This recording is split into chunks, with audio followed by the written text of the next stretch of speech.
Hello, I'm Sheryl McCarthy at the City University of New York. Welcome to One to One. Each week, we address issues of timely and timeless concern with newsmakers and the journalists who report on them, with artists, writers, scientists, educators, social scientists, government leaders. We speak to each one to one. I'm delighted to welcome Professor Carol Berkin to the program. She is CUNY Graduate Center Baruch Presidential Professor of History, and she's made our nation's history accessible and wonderfully readable. Her latest book, Civil War Wives, The Life and Times of Angelina Grimke Weld, Marina Howell Davis, and Julia Dent Grant, has just been published by Alfred A. Knopf, and is as riveting and informative as it is entertaining. Welcome. Thank you. So why a book about Civil War women? Well, I thought that, like much history that's important in America, it's told from a male perspective. The soldiers on the field, the politicians, the diplomats, the male abolitionists, and I tend to ask myself, I wonder how it looks from the point of view of women. And I decided that I would take a particular group of women, women who were married to influential men, and see how all those things that their stories, which have been told over and over and over again, how different it might look if we looked at it from the point of view of these women. And it, in fact, did turn out to be remarkably different. How'd you narrow it down to these three women in particular? Well, at first I thought, oh, scores of women available. Not so. Many of the women who were married to these famous men didn't leave papers, or their papers were lost, or they were destroyed, or they're hidden in someone's attic. And slowly the list got smaller and smaller and smaller. I did not want to do Mary Todd Lincoln because a good friend of mine had just done a big book on her. Jessie Benton Fremont, who is quite a character, has 3 books. And when the smoke had cleared, these 3 women were about the only women who could tell their stories in their own voice. I didn't want women whose stories were told by their husbands. And that in itself, I think, tells you something about gender inequality in history. Now, there were common threads among these 3 women. What were they? I think that all 3 of them were, I don't want to use the word victims, were subject to 19th century genteel marital norms. What was interesting was how far on one side Angelina was able to push those norms, how far Marina Howell Davis was suppressed and oppressed by those norms, and how Julia Dent Grant found happiness within those norms. And so part of the theme of the book is about 19th century genteel marriage. Secondly, they're all Southerners. They all come from slave-owning families, and their paths as a result of that proved to be enormously different. They were all ultimately married to men who, quote, made history. And one of the things I was looking at is the ways in which their wives played a part in that. So let's begin where you begin, with the remarkable Angelina Grimke Weld. Give us a thumbnail sketch of this woman. That's not so easy to do. She grows up in one of the richest South Carolina plantation families of the era, waited on hand and foot by slaves, as were her brothers and sisters, and for reasons that still, though I know her well, it's hard to define, she marched in a different direction. She began to feel slavery was wrong. She moves out of the South and abandons a world where she could have become a prosperous matron of Southern society. She becomes a Quaker, moves to Philadelphia, abandons Quakerism when she finds that they're as rigid in their social rules, and becomes almost by accident. She writes a letter to William Lloyd Garrison and says, don't give up the fight for abolition. It's a cause worth dying for, she says, because they're being threatened by mobs in Boston. And he sees a Southern woman who has actually lived in slavery who opposes it, and she is catapulted to fame within the abolitionist movement. And that's she finds an issue that begins to define her life. She finds an issue that from very early on, she said, I have a grand destiny and I don't know what it is. And she becomes one of the most famous, popular, and infamous and controversial abolitionist speakers all across the Northeast. At a time when women didn't speak much in Didn't public. speak, well, they could speak to other women, but they couldn't speak in front of what the 19th century called promiscuous audiences. That's an amazing term, Isn't which that just meant a wonderful co-ed term? audience. Right, co-ed audience. She's so charismatic that ultimately men pour in to see her, and she's condemned by the ministers of New England. Angelina's life is very interesting because she tells us how few people supported the abolitionist movement, how tiny it really was, and how many Northern ministers opposed it, and particularly opposed lending their pulpits to abolitionists. Interesting, interesting. You know what? I recently read a biography of Florence Nightingale, and she, like Angelina Grimke, and they were both women of the Victorian period. You know, was upper middle class home, but deeply chafed at those restrictions and really wanted something to do. That's right. You know, looking for something to do to give their life meaning. That's other what than Angelina means by her grand destiny. And what's wonderful about her is her entire life she lives up to the ideals of racial equality. I mean, she does not grow more cynical as she gets older. She does not abandon something because it's unpopular. She does not listen to the many racist abolitionists around her who want to end slavery but don't believe in racial equality. She's really an extremely admirable person. I know that sounds sort of corny, but you really admire her values and her devotion to an image that almost no one had. and the Quakers eventually turned on her, right? Oh, yes. Because of The Quakers turned on her. The abolitionists turned on her. The man she ultimately marries keeps writing her letters saying, Theodore Weld, who is a leading abolitionist, stop talking about racial equality and stop talking about women's equality. Just talk about ending slavery. And she says, no, that's just the beginning. It's not the end goal that I have. And they ultimately silence her. They really do. Now, it helped that she had an independent income. Yes, it did.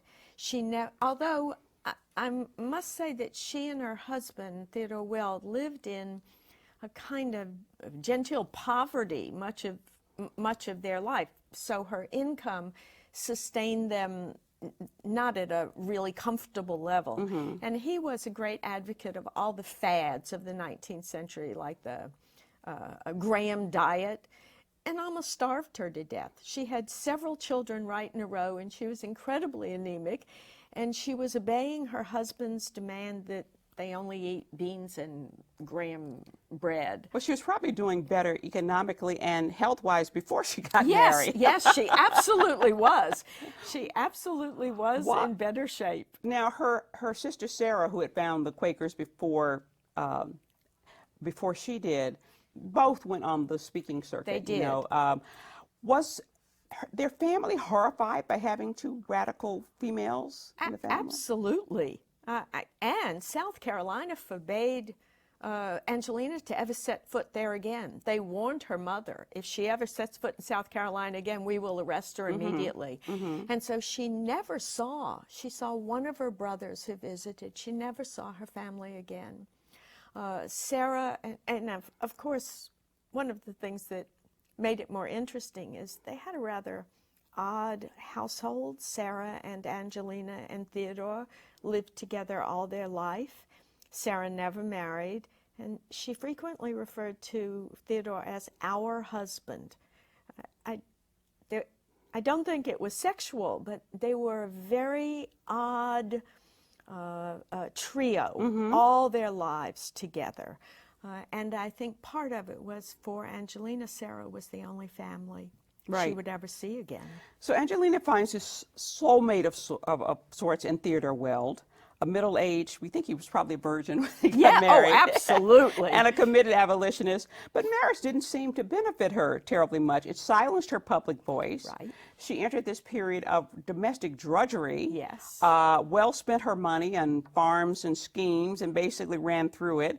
And childbirth left her with a prolapsed uterus. Yes. So yes, much of her life was spent depressed, and much of her about not being able to do anything.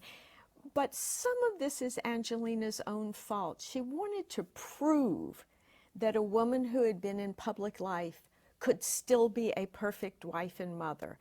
And so she refused to have anyone help her in the household. And she and Sarah had never cooked a meal in their life. There are hysterical letters in which they try to find out how you boil potatoes. I mean, they just really knew nothing. And Angelina was one of these people who was just determined to do it on her own. And so some of that character that made her admirable, also sometimes you wanted to say, Angelina, give yourself a break. You know, don't be so rigid about everything.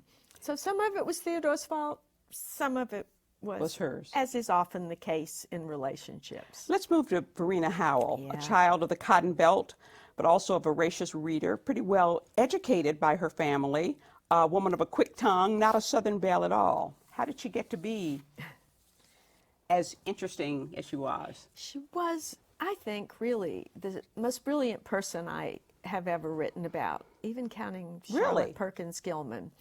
She was educated by a friend of the family, tutored in ways that Southern belles were not supposed to be. She was beautiful. Everyone thought she was a real beauty.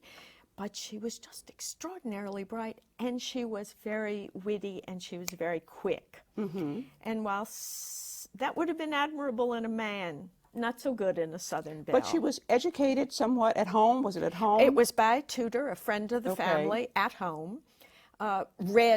She spoke French beautifully. She read all the classics. And what she state read are we in now? She's in Mississippi, in Natchez. Wow.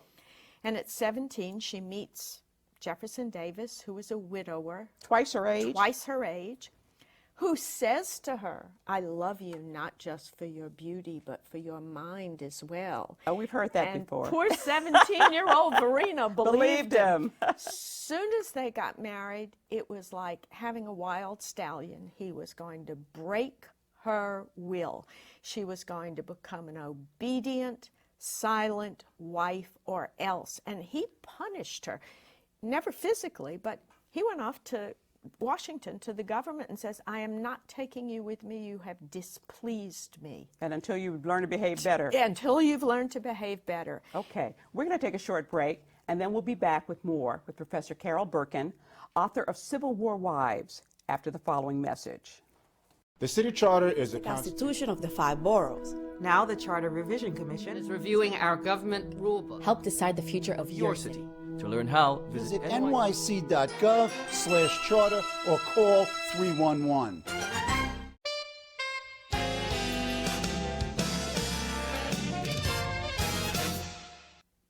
Welcome back to One to One. I'm Sheryl McCarthy of the City University of New York, and I'm talking with Professor Carol Berkin of the CUNY Graduate Center, and author of Civil War Wives, The Life and Times of Angelina Grimke Weld, Marina Howell Davis, and Julia Dent Grant. It's just been published by Alfred A. Knopf. We were talking about Marina Howell, a smart, accomplished, opinionated woman, but the struggle in her marriage, her husband trying to get her to be more subordinate, more wifey, to subdue her independence of mind. Yes. Did he succeed? He succeeded in part, but it would just bubble up in Verena. She was not liked by other women. She only had one close woman friend, Mary Chesnut, who was equally smart and equally sarcastic. And here was Verena, the First Lady of the Confederacy. She was supposed to be sort of the leader of the women of the South. They hated her. They called her Queen Verena, and they meant that you haughty, witch, you haughty witch. And she and Mary Chesnut, after they would do something socially with the wives of the of the Richmond politicians, they would go back to Marina's room and just make fun of everybody. And part of the problem was that the women wanted to talk about children and clothing and fashion, and she wanted to talk about substantive things. She was intellectual. She was bright. The thing about Jefferson Davis is privately, he tapped into all her abilities. Privately, he asked her advice on political matters. She composed letters for him. She criticized his speeches, but publicly, he wanted her to be the quiet, subservient wife. When he was imprisoned by the Union, she broke every female rule there was. She wrote letters to men she didn't know. She called and hired a lawyer. She asked Horace Greeley to write editorials trying to get her husband out. She broke all the feminine rules he believed in, and you know what? He cheered her on. And she even moved into the prison with him for She a while moved to into take the care of prison him. with Probably him. would have died if she hadn't been there, right? That's absolutely right. And he writes her what male historians have called the greatest love letters written in America. But if you read these letters from a woman's perspective, there's not a single word about loving her for who she is. I love you because you did this for me. I love you because you did that for me. I love you because you did this for me. Not a word about her as a person. Yeah. You just want to wring his neck. When she was succeeded in getting him out of She prison. got him out of eventually. prison. When she was widowed, she finally gained the autonomy that she had Yes. sought, and she became a journalist in New York. Yes, she moved to New York, which of course horrified Confederate diehards. She moved to New York and she ran what was the equivalent of a salon. Actors, writers, artists, playwrights, all people who Jefferson Davis would have disapproved of flocked to hear her wit and her anecdotes and her story. She was really in her glory. Right. All the things he had disliked, they adored about her. But when she died, she said to her only remaining child on her deathbed, she said to her daughter, "Don't wear black. It might depress your husband." Wow. And so you can see that there's only so far you can come out of your socialization. There's only so far you can make your personality. She was worried about pleasing her son-in-law. Julia Dent Howell was the most traditional of the three. What was she like? Julia was not especially intellectual. Julia was not really interested in what was going on in the world except insofar as it affected her family. She adored her husband, Ulysses Grant. She called him Ules. And they adored, that. they adored each other right until his death. It was just an extraordinary marriage. Her whole view of the Civil War was it was good because it gave Ulysses a chance to shine. When slavery ended, it was inconvenient because then she had to hire someone to help take care of her children. There's an extraordinary exchange she has with some Southern women who were talking about, in the middle of the war, talking about the constitutionality of slavery and the constitutionality of secession. And Julia writes in her memoir, it was Constitution this, Constitution that. What is What's the this Constitution? Constitution they're talking about? And you read this and you think, no. I think she's quite interesting because I think she's very typical. I think in the midst of catastrophic events, changes of all sorts, political upheaval that the average person doesn't understand, she did what I think many of us do. She said, is it good for my family? Right. What will it mean for my family? And she did defy her father by marrying she did. Grant. Yes. He Or wore him down. didn't think that this was a good idea. He was not a very charming fellow. He was awkward. She was probably the only woman he ever spoke to up until that point. And he really didn't cut a dashing figure Right. like her own brother Right. did. Right. But And the father, of course, was pro-Southern, owned slaves. And here was the man who defeated the South. They invite her father to live with them in the White House when her mother has died. And he really is a curmudgeon and continues to insist that the Confederacy was right. And bless his heart, Ulysses S. Grant is really a very tolerant fellow. He would put up with this at the dinner table. So Julia, she was not pretty, but she had a lot of personality. Yes, she was actually quite homely. She was short, she was round, she had strabismus, she had a wandering eye, but her father had treated her like a princess, and her husband treated her like a princess, and so she Felt like a princess. She felt like a princess. She really did. She had enormous confidence. And because she brought him out. Yes. He grew up in a household that would make American Gothic look friendly. I think his mother, Hannah, never hugged a child in her life and never praised him. His father was really a mean, demanding guy, and he meets this girl who comes from this rollicking, wonderful family that hug and kiss and sing songs together, and he really needed her. He leaves the Army the first time when he's stationed in California because he can't bear to be away from her. But while he loved her, he treated her really much like the little wife, not to be taken seriously. Yes. He indulged her. He would give her an allowance to run the household, and she would be over or under. She couldn't keep track of it, and he thought that was charming. She would say outrageous things, really naive things, and he thought it was charming. But that's because both of them accepted the gender norms. Husbands protected and wives charmed. And so it never bothered him that she was a little bit of a ditz. Actually, she was a lot of a ditz. She was, of the three women, she was the one who was the most oblivious to, I guess, the impact that slavery had on the slaves. Right. And to the impact that the war had on people other than herself. Absolutely. Absolutely.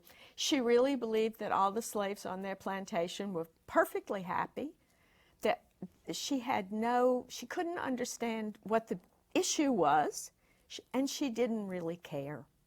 When her slave ran away, who was called Little Julia, when Little Julia ran away, Julia Dent Grant's explanation for this, she couldn't imagine that she would be unhappy being a slave. So she said she must have fallen in love and run away with a man. That Julia could understand. Right. So, I mean, was she relatively unaffected by the war? I mean, she didn't seem to have suffered in the way that the other two women did. She didn't, but she did, like all women during the war, have to take on a lot of the responsibilities that her husband had had. He sends her elaborate instructions. You're to go to St. Louis, you're to try to sell this plot of land, this is how much you should ask for it. And she did it, but it never seemed to produce in Julia any sense of independence. She really doesn't acquire this till after his death, and she writes a memoir. And out of the blue, she goes to Mark Twain, who had helped publish Grant's. And she says, and I wrote a memoir, and I want just as much money for it as he got. And Twain says, really, you're not going to get it? Not going to happen.